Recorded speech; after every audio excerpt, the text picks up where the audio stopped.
Assalamualaikum warahmatullahi wabarakatuh. Halo teman-teman semua, ketemu lagi di channel aku Berkah Dapur Bunda, mini vlognya Bunda Deni.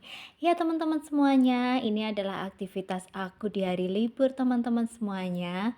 Tapi sebelum aku cerita tentang aktivitas aku di dalam video ini, aku mau ucapkan terima kasih untuk teman-teman yang masih setia menyaksikan video aku. Aku doakan teman-teman diberikan kesehatan, dimudahkan segala urusannya, dilancarkan rezekinya, dan menjadi pribadi yang semakin pandai bersyukur. Amin. Dan barangkali yang baru pertama menyaksikan video aku, salam kenal online teman-teman. Ini adalah channel aku Berkah Dapur Bunda yang berisi daily vlog aku sebagai ibu yang bekerja sekaligus ibu rumah tangga nih teman-teman. Jangan lupa diklik tombol subscribe-nya ya teman-teman, dan jangan lupa diklik tombol loncengnya biar nanti pas aku upload video-video terbaru teman-teman bisa ikut menyaksikan video-video terbaru aku. Ya teman-teman semuanya, jadi ini ceritanya aku tuh di hari Minggu ya teman-teman semuanya, itu kebetulan di depan rumah aku itu kan memang sekolahan ya teman-teman, dan itu ada acara milad dari salah satu organisasi Islam gitu teman-teman, dan kebetulan itu di depan sekolahku mengadakan tadabur alam. Nah, suamiku tuh kebetulan jadi salah satu panitianya. Jadi panitianya itu di bawah Pok Darwis seperti itu teman-teman. Jadi ada kelompok program desa wisata gitu. Nah, itu teman-teman yang jadi pengembangan desa wisata ini menjadi salah satu bagian dari acara ini gitu teman-teman. Jadi aku pun juga senang gitu, aku ikut serta untuk ikut tadabur alam gitu teman-teman. Jadi agendanya adalah kita jalan-jalan ke alam melewati pegunungan di daerah aku teman-teman. Dan anak aku excited gitu, senang banget, aku pun juga senang banget gitu ya. Bener-bener serasa piknik, aku juga bisa refresh gitu ya, menghirup udara segar dengan bebas leluasa. Kemudian aku juga melihat pemandangan yang aku sudah lama banget enggak jalan-jalan ke dekat-dekat rumah aku yang masih pegunungan seperti ini tuh sudah sangat lama banget. Kalau waktu aku punya anak baru satu itu masih sempat gitu sesekali ku ajak gitu jalan-jalan ke hutan gitu. Tapi setelah punya anak kedua dan ada kesibukan lain, jadi hampir tidak pernah jalan-jalan ke lokasi-lokasi hutan gitu teman-teman semuanya. Nah teman-teman semuanya, aku mau bercerita tidak fokus pada video ini, tapi karena ini masih di bulan Januari dan masih dalam rangka pergantian tahun ya teman-teman, dari 2024 ke tahun 2025. Aku mau tanya nih, kira-kira teman-teman online kun semuanya sudah punya resolusi apa? Biasanya kan kalau ganti tahun itu yang apa ya, yang digemakan itu adalah sudah punya resolusi enggak gitu, atau punya impian enggak, atau punya cita-cita apa nih di tahun 2025. Nah itu teman-teman. Nah aku tuh mau kasih tips ya teman-teman untuk ajakan-ajakan sederhana gitu, atau membiasakan kebiasaan-kebiasaan positif untuk perlahan membantu merubah kebiasaan kita dari yang awalnya barangkali tidak terbiasa, tapi setelah membiasakan ternyata itu menjadi salah satu poin positif untuk kita menjadi seseorang yang jauh lebih baik lagi. Nah ini nih teman-teman, aku punya tips gimana untuk kita bisa jauh belajar untuk lebih disiplin dan membiasakan diri agar tidak bosan dengan aktivitas keseharian sebagai ibu rumah tangga. Yang pertama, ketika kita bangun tidur, ibu rumah tangga biasanya sangat sudah mulai punya planning kesibukan ya teman-teman semuanya. Mulailah dengan bangun, kemudian duduk beberapa detik dan minumlah air putih gitu ya teman-teman. Biasakan untuk bangun tidur itu minum air putih, air mineral gitu teman-teman.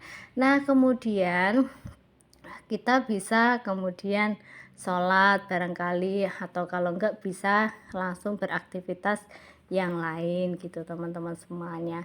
Kemudian kita membiasakan setiap pagi itu kalau barangkali anak-anaknya sudah bangun gitu ya, kamar itu diusahakan tempat tidurnya sudah dibersihkan dan dirapikan.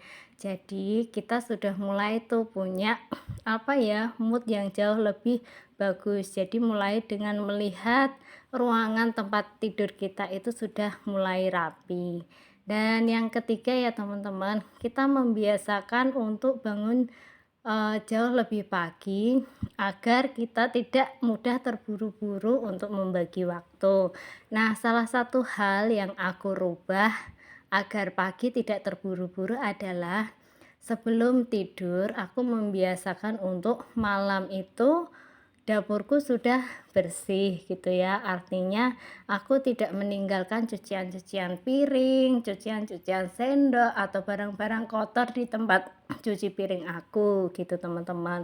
Terus aku juga berusaha untuk lantai rumah itu sudah aku bersihkan di malam hari. Nah, kalau kemarin-kemarin aku sulit untuk berkomunikasi dengan anakku gitu ya. Kalau sudah minta dikelonin itu sudah aku nggak bisa apa ya, bersih-bersih gitu aku kesulitan. Nah, sekarang anakku sudah bisa diajak kompromi nih gitu. Jadi aku biasanya anak-anak jam 8 sudah mulai ini ya, ke kamar untuk persiapan tidur. Nah, aku jam 7 gitu sudah mulai bersih-bersih dapur, bersih-bersih lantai gitu. Jadi aku ketika pagi bangun itu rasanya melihat rumah bersih, rumah rapi itu fresh. Jadi moodku masih terjaga dengan baik gitu teman-teman semuanya.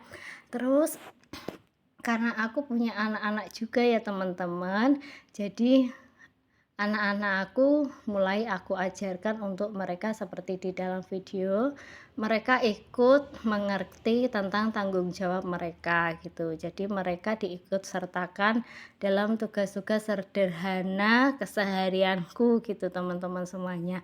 Misalkan aku setiap pagi sibuk di dapur untuk menyiapkan sarapan gitu ya, karena anak aku jam setengah 6 itu sudah berangkat, jadi sebelum jam itu sudah harus ada sarapan. Nah, itu bagi tugas, aku bikin sarapan, kemudian ayahnya itu bagian ini ya ngopiak-ngopiak atau bangunin anak-anak gitu biar cepat mandi dan sebagainya.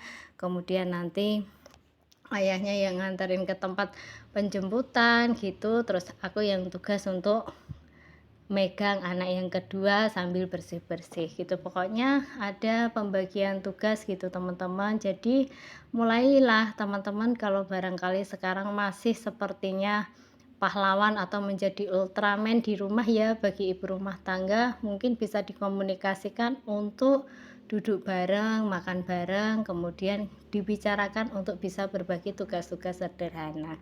Seperti anak aku itu juga sudah mulai belajar itu dari kecil untuk pembagian tugas-tugas sederhana gitu ya. Misalkan dia sudah mengerti gimana harus merapikan bukunya sendiri, menjadwal sendiri, kemudian sudah ngerti kalau habis makan ditaruh di tempat cuci piring, kalau kadang-kadang dia langsung mencuci piringnya gitu, barang-barang kotor diletakkan di tempatnya, habis main dirapikan, jadi cukup membantu aku sebagai seorang ibu rumah tangga ini lebih bisa terkontrol emosinya gitu ya kan. Kalau anak-anak sudah bisa mengerti tanggung jawab, kita bisa saling mengingatkan gitu dengan bahasa kasih sayang, ternyata itu lebih mudah untuk kita bisa saling berkompromi bekerja sama dalam tugas-tugas sederhana di rumah gitu teman-teman.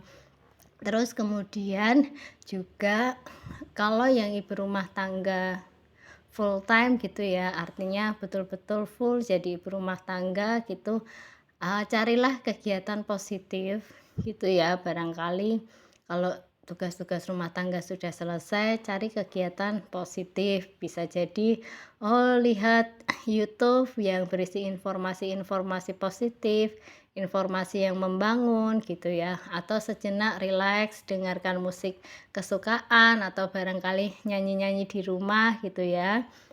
Atau bisa mungkin bikin agenda positif dengan teman-teman, misalkan lagi ada, grup gitu ya, grup dengan ibu-ibu yang antar jemput anak di sekolah. Oh bikin misalkan, oh ada yang ahli di bidang bikin buket gitu ya, jadi bikin kayak kelas mini gitu, oh bikin buket. Jadi ada apa ya, jadi ada kenaikan dari tahun sebelumnya ke tahun ini kita punya salah satu keterampilan. Nah, keterampilan itu nanti bisa dikembangkan, kemudian bisa jadi salah satu lahan, pendapatan tambahan yang bisa dikerjakan di rumah, barangkali ketika menjadi ibu rumah tangga sepenuhnya. Jadi bisa jadi salah satu, tempat untuk aktivitas positif, itu merupakan salah satu rilis kejenuhan ya, jadi lebih mudah untuk terhindar dari stres gitu ya teman-teman.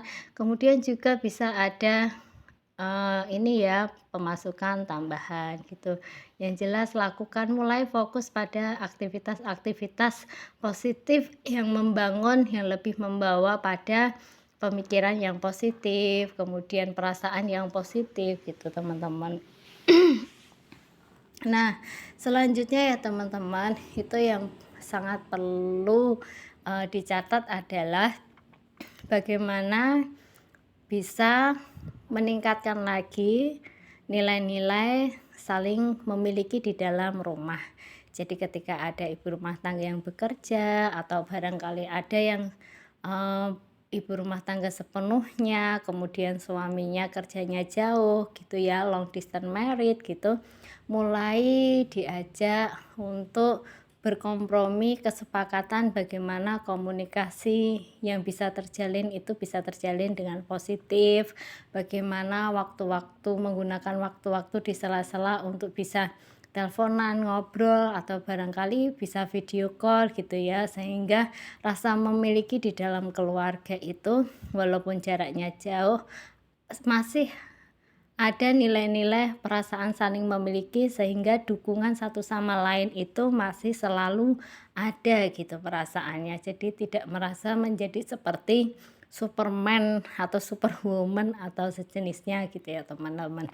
Nah, itu teman-teman yang barangkali hal-hal yang perlu, dikembangkan lagi kecil-kecil tapi dipraktekkan agar kita menjadi pribadi yang jauh lebih positif secara mindsetnya maupun perasaannya gitu teman-teman semuanya. Nah, ini ya teman-teman, tadi aku sudah cuap-cuap. Nah, tadi itu aku sudah aktivitas, kemudian pulang dari tadabbur alam, anak aku itu lagi main yang kecil, yang gede bantuin aku cuci-cuci sepatu ya tadi. Ayahnya itu tugas bersihin rumah gitu ya, bersihin nyapu-nyapu rumah, aku tugas cuci-cuci sepatu sama anak aku.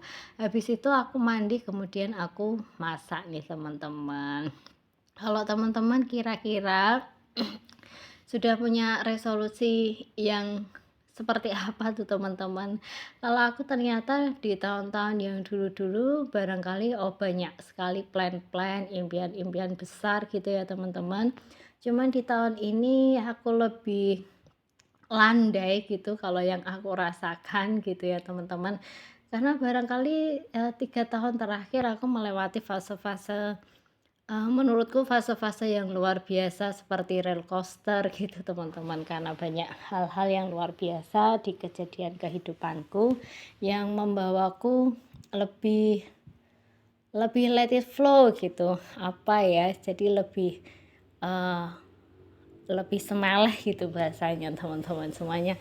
Jadi kayak di tahun 2025 ini yang perlu dilakukan adalah memang, memprioritaskan diri untuk lebih care ke diri sendiri, untuk lebih mencintai diri sendiri, kemudian ya seperti itu tadi yang aku sampaikan teman-teman tipsnya. Jadi hal-hal sederhana, bisa dilakukan untuk perlahan menjadi pribadi yang jauh lebih positif minimal untuk dirinya sendiri, kemudian untuk orang-orang terdekat ya, kalau aku dengan suami dan anak-anakku gitu bisa lebih saling lekat lagi, saling kerjasama timnya bagus gitu teman-teman semuanya. Nah, ini aku masih agak batuk-batuk ya teman-teman, selalu keluhanku ini walaupun batuk tapi esnya los gitu. Nah, teman-teman semuanya, itu aku masaknya seperti itu teman-teman. Jadi ini adalah dapur punya aku yang di dalam ya teman-teman, yang dulu aku sering masak di video-video awal gitu, cuman sekarang aku sudah masaknya lebih sering di dapur warung aku. Alasannya seperti yang aku ceritakan di video sebelumnya ya teman-teman semuanya, yaitu bisa sambil ngawasin anak aku yang main-main di jalan, seperti itu. Nah, teman-teman, itu masakanku sudah matang, pedas, dan segar, ada asam-asamnya ya teman-teman, biar kita bisa refresh gitu. Untuk anak aku sebetulnya aku habis itu masih masak lagi untuk anak aku. Nah, ini dulu video aku ya teman-teman, semoga bisa mempraktekkan tips dari aku, semoga bermanfaat, dan sampai ketemu di video selanjutnya. Wassalamualaikum warahmatullahi wabarakatuh.